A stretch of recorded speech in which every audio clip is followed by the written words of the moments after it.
FPI sarang pembibitan teroris, ditulis oleh Bang Denny Siregar di beritacenter.com. Hati-hati, anggota FPI mau meledakkan banyak tempat ibadah di Indonesia. Mereka ingin ada pembalasan terhadap penangkapan Rizik, imam besar mereka. Info itu saya dengar beberapa hari yang lalu sesudah penangkapan 21 anggota teroris di Makassar. Dari 21 teroris itu 19 diantaranya adalah anggota FPI aktif. Dari merekalah polisi melacak keberadaan jaringan lainnya. Dan diketahui mereka ada di beberapa tempat, termasuk di Jakarta dan Bekasi. Di Jakarta tempatnya di daerah Condet dan di Bekasi. Densus 88 berhasil menggerebek sarang mereka. Dari mereka juga disita 5 bom aktif dan bahan peledak yang cukup untuk membuat 70 bom pipa. Dan yang tidak mengherankan, di dalam rumah para teroris itu ada poster Rizik dan baju FPI beserta kartu anggota mereka. Sayangnya satu pasangan teroris di Makassar berhasil lolos dan meledakkan diri mereka di depan gereja katedral dengan bom daya ledak tinggi. Untungnya tidak ada korban jiwa. Selain pasangan teroris itu, pemburuan polisi terhadap para teroris ini belum selesai. Beberapa tempat sudah dipantau terkait jaringan teroris Makassar. Kemungkinan dalam waktu dekat kita akan mendengar lagi beberapa teroris ditangkap. Dan jangan kaget kalau di antara mereka ada anggota FPI lagi. Sejak dulu polisi memang sudah melihat bahwa FPI adalah tempat pembibitan para teroris.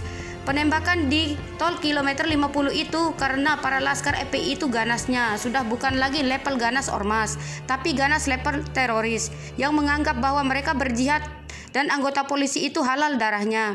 Kita harus angkat secangkir kopi atas sigapnya kepolisian menghadapi mereka. Pasti panah fitnah akan menghajar pihak kepolisian. Kita dari para simpatisan mereka seperti biasa simpatisan FPI akan menyangkal dan menganggap bahwa semua itu settingan aparat. Jangan kasih kendor Pak Pol, pepet terus FPI, boleh bubar tapi sel-selnya masih terus bergerak dan menunggu kesempatan untuk mereka keluar. Membangun perlawanan pada kelompok radikal, ditulis oleh Agung Wibawanto.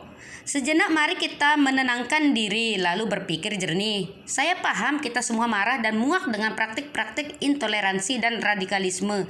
Doktrin tersebut dimasukkan melalui pengajian, pelatihan dasar hingga ruang-ruang pendidikan formal. Pengajaran kepada jamaah maupun santri tersebut menjadikan mereka sebagai generasi yang antisosial dan melawan terhadap simbol-simbol bangsa dan negara. Mereka bisa menjadi lemah, kader, laskar, perang, hingga siap mati syahid dengan bom bunuh diri. Semua itu sudah banyak bukti dan kejadiannya mulai dari ustaz dan ulama serta tokoh agama yang berceramah sistem pembelajaran di sekolah sehingga peristiwa persekusi, kekerasan fisik, pengerusakan, perang sesama ISIS, juga peledakan bom.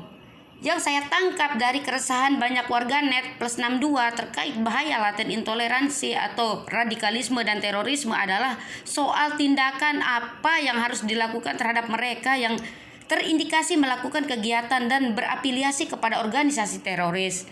Kalau yang sudah mati ya sudahlah, yang begitu pun yang sudah ketangkep pasti masuk proses hukum. Yang lumayan berbahaya adalah orang-orang yang masih bebas yang saya sebut tadi seperti ustadz dan tokoh agama yang mengajarkan jihad hingga mati syahid. Terutama mati syahid dengan berperang dan bom bunuh diri dianggap sebagai keharusan ataupun kewajiban kaum muslim, menegakkan khilafah, intoleran, kekerasan atas nama agama dan sebagainya. Jika punya ide silakan, enaknya diapakan orang seperti itu.